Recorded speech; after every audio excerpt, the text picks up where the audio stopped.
저를 따라서 큰 소리로 한번 해주시기 바랍니다. 나는 혼자가 아닙니다. 하나님이 나를 지금 안고 계십니다. 아멘. 옆 사람에게 인사해 주시겠습니다. 당신은 혼자가 아닙니다.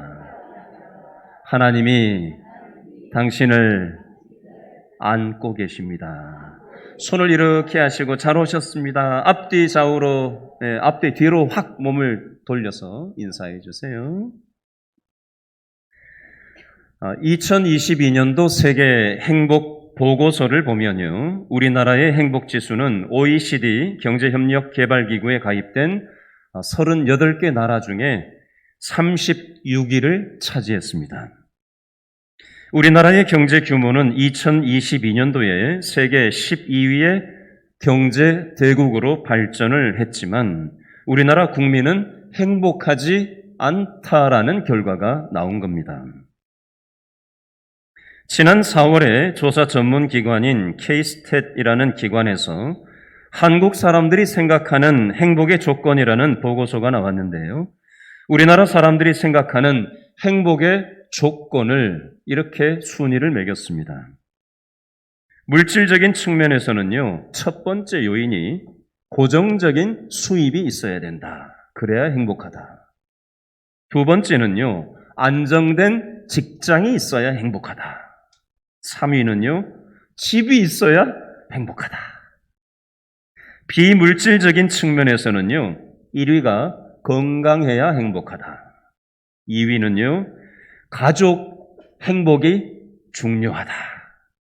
3위는요, 삶의 자유가 있어야 행복하다. 이렇게 결과 보고가 나왔습니다. 그 중에서도 눈에 띄는 부분이 있었는데요. 행복에 취약한 집단을 이렇게 정리를 해놨습니다. 저소득, 저학력, 60대 이상, 1인 가구, 월세로 살아가는 사람이 행복에 취약한 집단이다라고 분류를 해놨어요. 세상에서는요, 돈 있는 사람, 건강한 사람, 성공한 사람에 대해서 관심을 둡니다. 돈이 있어야 행복하다고 생각해요. 건강해야 행복하다고 생각합니다. 성공해야 행복하다고 생각해요. 그러나 세상을 살다 보면 돈이 있을 때도 있지만요, 아무리 해도 돈이 안 모일 때가 있어요. 건강할 때도 있지만요, 나이가 드는데 아무리 건강관리 단단히 한다고 해도 건강이 약화되기 마련이지요. 여기저기 병이 생기고 질병으로 인해서 건강을 잃어버릴 때도 있습니다. 성공을 하고 인생의 정점을 찍을 때도 있지만 이런저런 일로 실패할 때도 있어요. 오늘 우리가 읽은 성경에도 세상 기준에서 보면요, 실패하고 행복을 잃어버렸던 한 여인의 이야기가 나옵니다. 한나예요. 현재 2022년으로부터 거의 한 3100년 전의 시대가 바로 한나가 살았던 시대입니다. 이 고대 사회에서 여인이 아이를 낳지 못한다라는 것은 실패를 상징하는 것이었습니다. 그래서 행복할 수 없다고 생각하던 시절이었다고요. 우리가 믿고 의지하는 하나님은 어떤 사람들에게 관심을 가지시는 분일까요? 하나님은요, 실패감에 빠져 있는 사람들에게 관심이 있으세요. 하나님은요, 내 인생은 행복하지 않아, 나는 불행해, 이런 생각을 가지고 있는 사람들에게 관심이 있으세요. 지금 저와 여러분들은 어떠십니까? 돈이나 인간관계에 대해서 실패하셨습니까? 아니면 건강이 약해지셨어요? 그것 때문에 요즘 불행하다고 느끼십니까? 만약에 그렇다면 오늘 주일 예배에 잘 오셨습니다. 하나님은 이런 저와 여러분들에게 뭐가 있으시다고요? 관심이 있으세요. 하나님은 실패해서 내 인생은 불행하다고 느끼면서 힘들어하고 있던 한나에게 관심만 보이신 게 아니라 실제적으로 한나의 삶 가운데 어떻게 하셨는지를 오늘 본문 사무엘상 2장 1절을 통해서 확인해 보도록 하겠습니다. 사무엘상 2장 1절 말씀을 다시 한번 읽어보겠습니다. 시작. 한나가 기도하여 이르되 내 마음이 무엇 때문에 여호와로 말미암아 어떤 상태? 즐거워하며 내 뿔이 뭐로 말미암아? 여호와로 말미암아 높아졌으며 내 입이 내 원수들을 향하여 크게 열렸으니 이는 내가 무엇으로? 주의 구원으로 말미암아 어떤 상태다? 기뻐함이니이다. 아멘. 자, 여러분 동그라미를 해보시겠는데요. 자, 2장 1절 둘째 줄에 즐거워의 동그라미 해보시고요. 2장 1절 여섯째 줄 끝에 줄에 기뻐에다가 동그라미를 일단 해보세요. 자, 1절에 보시면요. 실패 때문에 불행했던 한나는 찾아볼 수가 없습니다. 한나는 지금 즐거워하고 있고요. 한나는 지금 기뻐하고 있습니다. 그렇다면 한나는 지금 무엇 때문에 즐거워하고 기뻐하고 있을까요? 자, 동그라미를 하셨는데요. 자, 2장 1절 즐거워에 동그라미를 하셨죠? 그 바로 앞에 수식어가 붙어 있어요. 한나의 마음, 내 마음이 무엇으로 말미암아 즐거워한다고요? 여호와로 말미암아 즐거워한다고 돼 있어요. 밑줄 그으세요. 여호와로 말미암아 밑줄. 다섯째 줄에 보니까 기뻐함이니이다 라고 되어 있는데 무엇으로 말미암아 기뻐한다고 되어 있어요? 내가 주의 구원으로 말미암아 기뻐한다. 밑줄 그으세요. 내가 주의 구원으로 말미암아 기뻐. 자, 정리해 볼까요? 하나님 때문에 즐겁고 하나님 때문에 기쁘다고 말하고 있는 거예요. 다른 말로 아까 설문조사 내용 가져와서 얘기해 보겠습니다. 무엇 때문에? 하나님 때문에 어떻다? 행복하다. 행복의 근거가 하나님이다 라고 얘기를 하고 있는 거예요.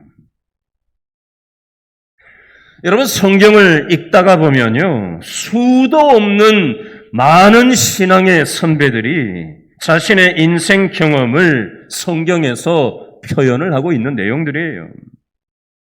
그 모든 것들을 다 찾아볼 시간은 없고요. 그 중에 몇몇 성경 구절만 인용을 해서 방금 얘기했던 이 즐거워한다, 기뻐한다라는 내용이 어떤 신앙 선배가 어떤 상황에서 표현을 하고 있는지를 좀 인용을 해보겠습니다. 이사야서 29장 19절 말씀 적어놓으시고 집에 가서 꼼꼼히 다시 한번 읽어보세요. 이사야 29장 19절 말씀을 제가 이해하기 쉽게 그냥 바꿔서 표현을 해볼게요. 다른 사람들의 멸시와 천대를 받으면서 살아가던 빈핍한 사람이 하나님 때문에 즐거워하게 될 거다. 이런 내용으로 적혀져 있어요. 한번 생각해 보실래요? 다른 사람들이 직장 생활하는데 나를 멸시를 해요. 심지어 가족들이 나를 멸시를 해요. 여러분, 다른 사람들이 나를 멸시하고 천하게 여기면요, 참 이게 살만 나지 않는 거란 말이에요. 그죠? 나를 알아주지 않으면 내 존재를 가볍게 여기면 우리는 슬프고 괴롭고 살 맛도 밥맛도 잠맛도 잃어버리는 거예요. 그걸 성경에서는 다른 사람의 멸시와 천대 때문에 빈핍하게 살아가던 사람이 있었는데 이 사람도 누구 때문에? 하나님 때문에 즐거워하게 될 거다라고 말씀을 하는 거예요. 여러분, 우리는 성경을 읽을 때 말씀을 딱 붙잡고 믿음으로 받아들이는 거예요. 나에게 주시는 말씀으로 받는 겁니다. 예레미야 31장 13절 말씀 적어 놓으시고 집에 가서 꼼꼼히 읽어보세요. 예레미야 31장 13절 읽어드릴게요. 부분만. 처녀는 즐거워하겠고 청년과 노인이 함께 즐거워하리니 내가 그들의 슬픔을 돌이켜 즐겁게 하며 그들을 위로하여 근심한 후에 기쁨을 얻게 할 것이라고 말씀하고 있어요. 예를 들어 볼게요. 며칠 전에 외국의 유명한 어떤 기관에서 우리나라를 이렇게 평가하는 발표를 한 적이 있어요. 우리나라가 이 코로나 몇 년을 거치면서 세계 유수한 나라하고 비교해서 데이터 분석을 해봤더니 다른 나라보다 경제적으로 잘 선방을 했다라는 데이터를 도표로 그려가지고 분석한 자료를 발표를 했어요. 코로나를 잘 극복한 한국. 그 다음에가 중요합니다. 그러나 노인과 청년이 힘든 나라 한국. 이렇게 보고서를 썼어요. 코로나를 참 잘 선방한 한국, 대한민국인데 그러나 노인과 청년 세대를 데이터 분석을 해봤더니 청년 세대가 취업률이 너무 낮다는 거예요. 우리는 흔히 옛날 우리는 어려워도 직장생활하고 뭐 어려운 일도 하고 했는데 요즘 젊은 세대는 그렇지 않아. 근데 이 세계적인 전문기관에서는 그 각도로 보지 않았어요. 너무 양극화가 되어 있다는 거예요. 대기업 중심, 고소득 중심의 어떤 직종이라든지 그런 어떤 쪽으로 사람 월급이 많이 책정이 되어 있고 그렇지 않은 영세한 사업장이라든지 하청, 재하청 이렇게 내려 구조적으로 이중적인 구조가 되어 있기 때문에 그런 곳에 들어가서 오래 있지도 못하고 생활하기도 어렵고 그런 이중적인 구조적인 문제가 최근 현재 청년 세대를 이렇게 힘들게 만들고 있다라는 측면으로 구조적인 문제로 분석을 해놨어요. 노인 세대는 노후 준비가 되어 있질 않아요. 다른 여러 나라들은 노후 준비가 된 비율을 봤을 때 우리나라하고 비교가 안 될 정도로 노후가 준비가 되어 있는데 우리나라 노년층들은 노후 준비라는 말도 우리는 노후 준비라는 걸 모르고 살았던 시절을 우리 대다수의 지금 60대, 70대, 80대들은 노후 준비를 할 여력이 없었잖아요. 먹고 살기 바쁜데 무슨 노후 준비를 할 여력이 있어요. 그러다 보니까 노인과 청년이 힘든 나라가 되었다는 겁니다. 자, 이런 상황에서 우리는 예레미야 31장 13절을 다시 들여다봐야 돼요. 처녀는 즐거워하겠고 청년과 노인이 함께 즐거워하리니 내가 그들의 슬픔을 돌이켜 즐겁게 하며 그들을 위로하여 근심한 후에 기쁨을 얻게 할 것이라고 말씀하고 있습니다. 하나님은 이 예레미야 선지자를 통해서 말씀하고 계세요. 노인과 청년을 기쁘고 즐겁게 하겠다. 누구 때문에? 하나님 때문에. 고린도후서 3장 5절에 보면 우리의 만족은 오직 하나님께로서 나는 것이라고 말씀하고 있어요. 만족의 근거가 돈에 있지 않고 노후 준비에 있지 않고 오직 하나님께로만 만족이 있다라는 겁니다. 여러분, 돈은 있을 때도 있고요. 다 빠져나가고 없을 때도 있어요. 거기에다가 우리 삶의 만족의 근거와 행복의 근거를 둬버리면요. 돈 없으면 어떡하려고 하세요? 자식에게, 부모에게, 인간관계에 목을 매고 거기다가 우리의 삶의 만족의 근거를 둬버리면요. 그거 무너지면 못 살아요. 삶이 다 무너지는 겁니다. 건강관리 아무리 잘해도요. 언젠가는 약해지게 돼 있고요. 여기저기 병이 나게 돼 있습니다. 그걸 못 받아들이면 어쩌자는 거예요. 받아들여야 됩니다. 여러분, 우리의 삶의 만족의 근거는 하나님께 둬야 되지, 하나님 아닌 다른 대체물들, 이 세상 신, 불상만 신이 아니에요. 하나님 아닌 다른 것들을 만족의 근거, 행복의 근거로 두는 게 이 세상 우상들이에요. 절대로 그러한 것으로 우리의 인생은 만족할 수 없다고 성경은 명확하게 말씀합니다.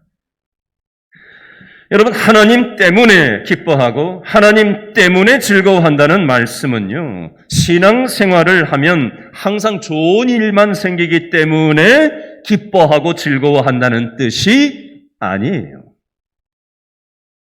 여러분, 이 세상을 살아가다 보면 좋은 일도 생기지만 좋지 않은 일도 생길 때가 있어요. 힘든 일이 신앙생활 하는 사람들만 피해 가는 법은 없습니다. 때로는 슬픈 일도 만날 때가 있는 거고요. 사업에 실패할 때도 있는 거고요. 자녀 때문에 속 썩일 때도 있는 거고요. 인간관계 때문에 밤잠을 설칠 때도 있는 겁니다. 하박국 3장 17절, 18절 적어 놓으시고 나중에 천천히 한번 생각을 곰곰이 하면서 한번 읽어보세요. 하박국 3장 17절, 18절입니다. 비록 무화과 나무가 무성치 못하며 포도나무에 열매가 없으며 감람나무에 소출이 없으며 밭에 식물이 없으며 우리의 양이 없으며 외양간에 소가 없을지라도 나는 여호와로 인하여 즐거워하며 나의 구원의 하나님을 인하여 기뻐하리로다. 아멘. 한마디로 얘기하면요, 세상적으로 볼 때 행복하고 좋은 일이 1도 일어나지 않는 삶의 상황이지만 하나님 때문에 즐거워하고 하나님 때문에 기뻐한다는 성경 구절이에요. 여러분, 우리를 즐겁게 하시고 기쁘게 하시는 하나님은 어떤 분이실까요? 하나님에 대해서 좀 더 생각을 해보겠습니다. 자, 오늘 본문 사무엘상 2장 6절과 7절 말씀에 보니까 하나님은 하나님에 대해서 4가지로 설명을 하고 있는 내용이 나와요. 사무엘상 2장 6절 7절에 보면 하나님의 주권에 대해서 얘기하고 있는, 유식한 말로 신학적으로 하나님의 주권이라고 얘기하는데요. 하나님의 주권을 4가지로 설명을 하고 있어요. 한번 읽어보겠습니다. 사무엘상 2장 6절, 7절, 6절입니다. 시작. 여호와는 첫 번째 죽이기도 하시고 살리기도 하시며, 두 번째 수월에 내리게도 하시고 거기에서 올리기도 하시는도다. 세 번째, 여호와는 가난하게도 하시고 부하게도 하시며, 네 번째, 낮추기도 하시고 높이기도 하시는도다. 아멘.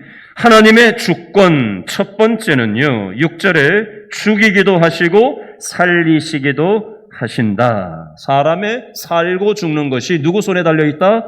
하나님 손에 달려있다. 여러분, 죽을 고비 넘겨보셨어요? 죽을 고비 넘겨보면서 뭔가 깨달은 분들은 이 말이 무슨 말인지 아실 거예요. 하나님의 주권 두 번째는요, 내리게도 하시고 올리게도 하시는도다.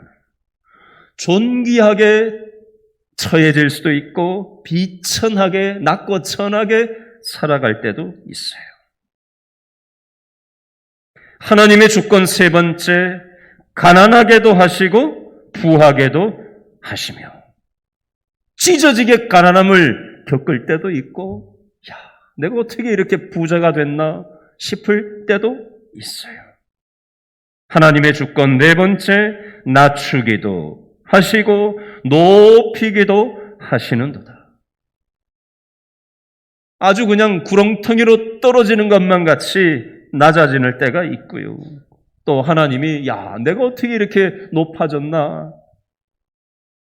높이기도, 사회적 지위를 높이시기도 하십니다. 자, 이 하나님에 대해서 또 다른 차원에서 8절을 통해 한번 확인을 해보겠는데요.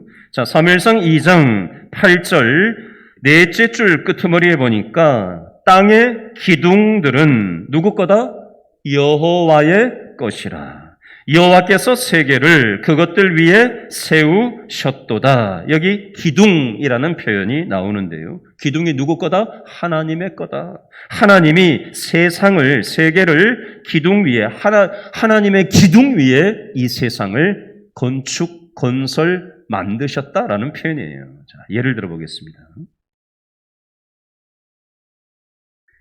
경복궁을 지금 복원공사를 하는 목조 부분을 총지휘하시는 분이 어느 경제신문에서 이렇게 인터뷰한 내용입니다. 일반 사람들은 집을 그릴 때 지붕부터 그리지만 목수들은 다릅니다. 기초와 기둥을 먼저 그린 후 지붕을 그리지요. 기초가 튼튼해야 하기 때문이죠. 사람 사는 것도 마찬가지죠.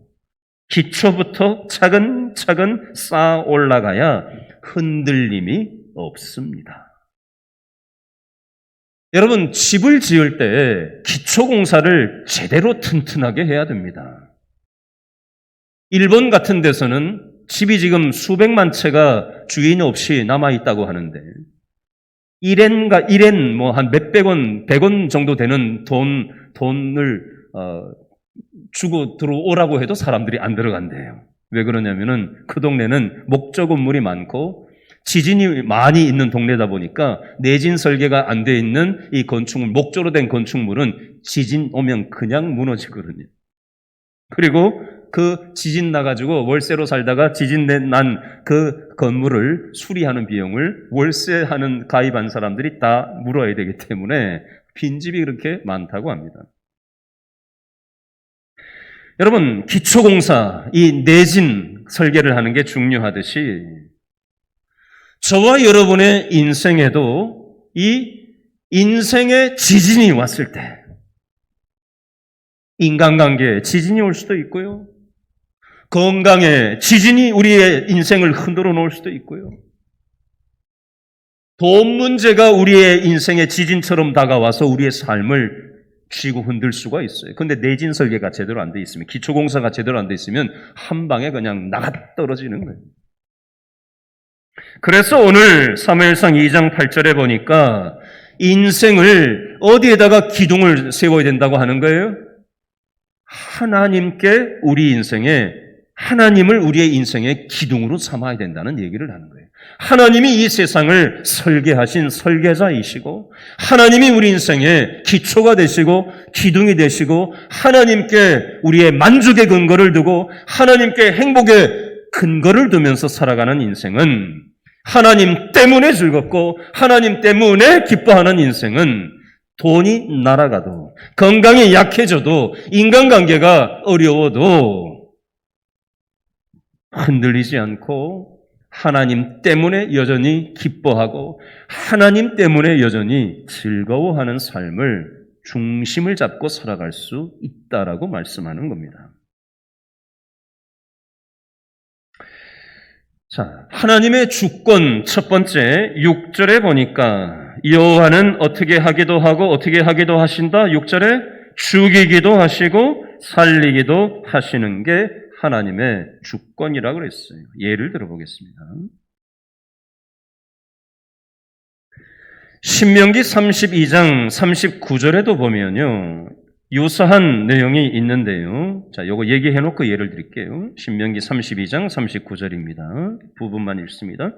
나는 죽이기도 하며 살리기도 하며 상하게도 하며 낫게도 하리니.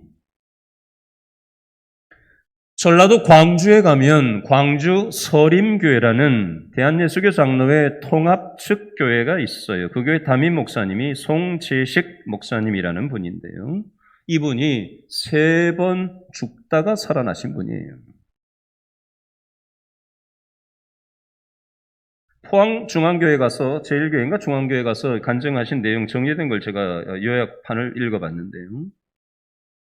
이분이 이런 간증을 집회를 하셨더라고요. 1991년 5월 프랑스 파리에서 이 목사님이 유학을 하셨대요.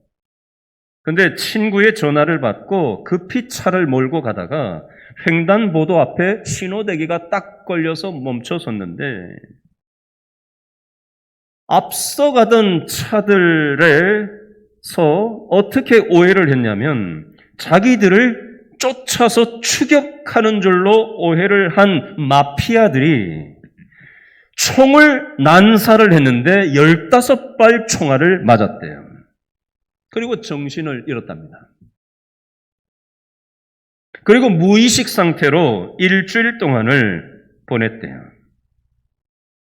그때 당시에 이 목사님은 유학생이었는데 이미 본인의 모교 호남신학교에 교수 자리가 확보된 상태였답니다. 그러니까 마음이 얼마나 교만했겠어요. 야, 난 이렇게 잘 나간다.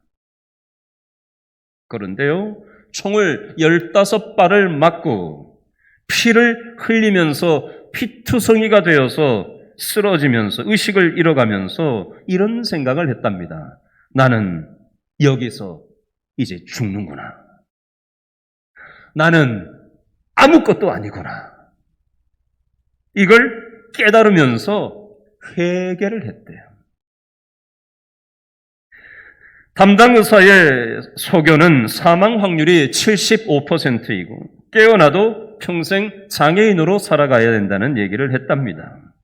그때 부인 되시는 사모님이 하나님 앞에 한 번만 살려달라고 간절한 기도를 드렸는데 하나님이 은혜를 주셔서 이 목사님이 살아나셨대요. 그러면서 설교를 하면서 이 대목에서 이렇게 표현을 했습니다. 죽이기도 하시고 살리기도 하시는 하나님이 가장 싫어하는 것이 교만입니다.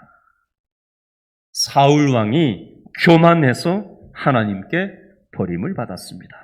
이걸 깨닫게 됐대요. 두 번째,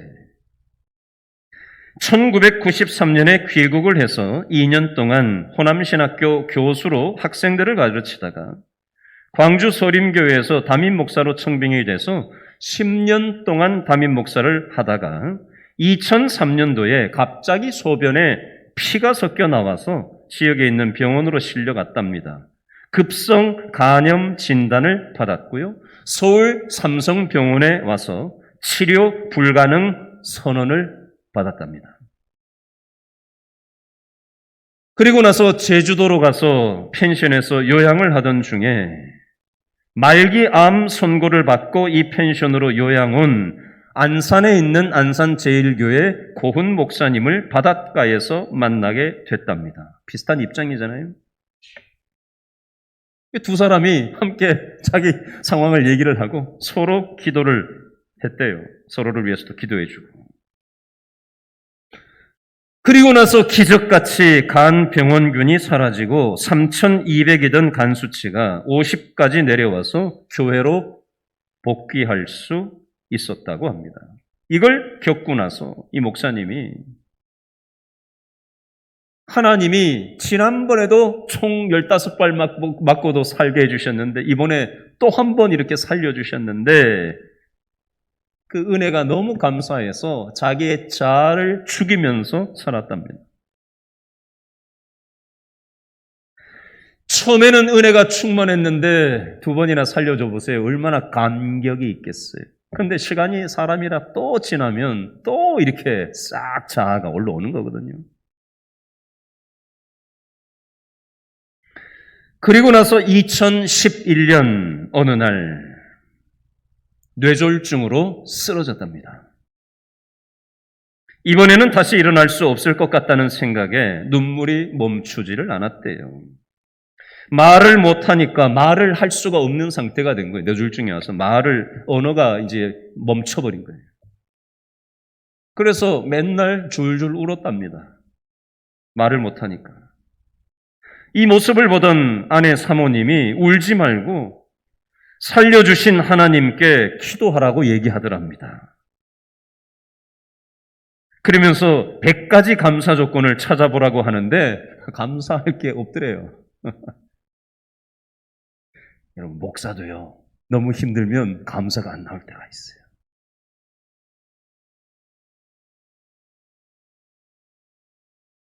이런 남편 목사님의 마음을 읽은 이 사모님이 목사님 곁에 와서 이렇게 얘기하더랍니다. 당신 내가 있으니까 감사하지 않아? 우리 딸아이가 있으니까 감사하지 않아? 교회가 있으니까 감사하지 않아? 그리고 당신의 건강의 회복을 위해서 기도해주는 우리 성도들이 지금 금요일 날마다 와서 릴레이 철학 금식 기도를 하고 있는데 감사하지 않아? 그 말을 듣고 곰곰이 생각해 보니까 가족도 감사하고 교인들도 고맙고 그런 마음이 생기더래요. 그래서 하루에 3가지씩 감사의 제목을 노트에다가 써보기 시작했답니다. 뇌졸중이 와가지고 이게 손도 자유롭지가 못하니까 왼손으로 이게 오른손으로 평상시에 썼는데 뇌졸중이 와서 이게 왼손으로 그것도 잘 제어가 되지 않아서 삐뚤빼뚤 글씨를 썼대요. 그러면서 101번째 감사 편지를 쓰던 날이었는데 그날 기적이 일어났답니다.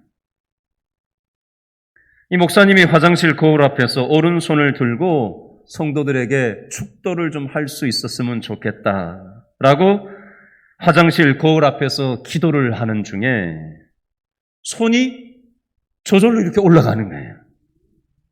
그리고 말도 터진 거예요. 뇌졸중이 온 지 2년 만이었다고 합니다. 이 목사님은 뇌졸중 후유증이 아직 남아있어서 아직 다리를 절고 다닌답니다. 다리를 절뚝거릴 때마다 자기 자신한테 이렇게 얘기한대요. 송재식이 까불지 마라. 하나님께서 이렇게 얘기하시는 것 같대요. 자신의 다리 저는 그 상황을 느낄 때마다 송재식이 까불지 마라. 이렇게 하는 것 같다는 거예요. 그러면서 창세기 32장 31절 야곱이 천사와 씨름하여 환도뼈를 침을 당하면서 절었다라는 표현이 나오잖아요. 이게 본인의 모습이라는 거예요. 이제는 여러 번 죽을 고비를 넘기면서 옛날에는 절대로 지는 걸 몰랐는데 절대로 나는 안 진다, 이기려고 만들었는데 이제는 죽을 고비를 한 3번 넘기고 보니까 질 줄도 알고 평생 이겨먹으려고만 하다가 끝나는 사람들도 있고요. 이걸 못 깨닫고 이길 수 있지만 저 주는 걸 인생을 깨달은 사람들이 저 줄 줄도 알면서 사는 사람들이 있어요. 절대로 눈꼽만치도 손해보려고 하지 않으면서 평생 살다가 끝나는 사람도 있고요. 이게 나한테 손해지만 손해볼 줄도 아는 뭔가 깨달으면서 사는 사람들도 있습니다. 목사님이 그렇게 지금 살아가고 있다는 고백입니다. 이게 바로 하나님의 주권이라는 거예요. 자, 마지막으로 우리 사무엘상 2장 9절과 10절을 읽고 오늘 말씀을 좀 설명하고 마무리를 하려고 하는데요. 사무엘상 2장 9절, 10절 다 같이 한번 읽어볼까요? 9절 시작. 그가 그의 거룩한 자들의 발을 어떻게 할 거다? 지키실 것이요. 악인들을 흑암 중에서 잠잠하게 하시리니 무엇으로는? 힘으로는 이길 사람이 없음이로다. 10절. 여호와를 대적하는 자는 산산이 깨어질 것이라. 하늘에서 우레로 그들을 치시리로다. 누가? 여호와께서 어디까지? 땅 끝까지 심판을 내리시고 자기 왕에게 뭘 주셔요? 힘을 주시며 자기의 기름 부음을 받은 자의 뿔을 높이시리로다 하니라. 아멘. 복잡스럽게 써 있는데요. 간단하게 정리하면요. 여러분 소유석 씨라고 아세요? 소유석 가수, 옛날 가수? 가는 세월 그 누구가 잡을 수가 있나요? 이 노래 부른 사람. 여러분, 흘러가는 시냇물을 누가 막아설 수가 있을까요? 세월을 누가 막아설 수가 있을까요? 우리의 인생 가운데 마구잡이로 닥쳐오는 수많은 변수들을 누가 감히 막아설 수가 있겠습니까?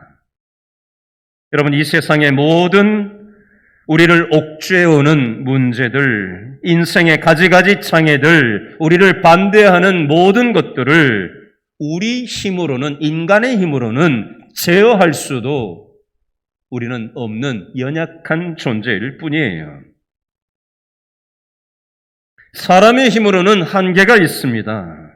그러므로 우리는 하나님을 믿고 의지하면서 살아가야 합니다. 하나님께서 하나님을 믿고 의지하는 사람들의 9절 발을 어떻게 해주신다? 지켜주신다는 거예요. 하나님이 우리의 인생의 기초가 되어주시고 기둥이 되어주시면 인생의 어떤 풍파가 올지라도 요동치지 않습니다. 잠 못 이루는 밤을 보내고 있을지라도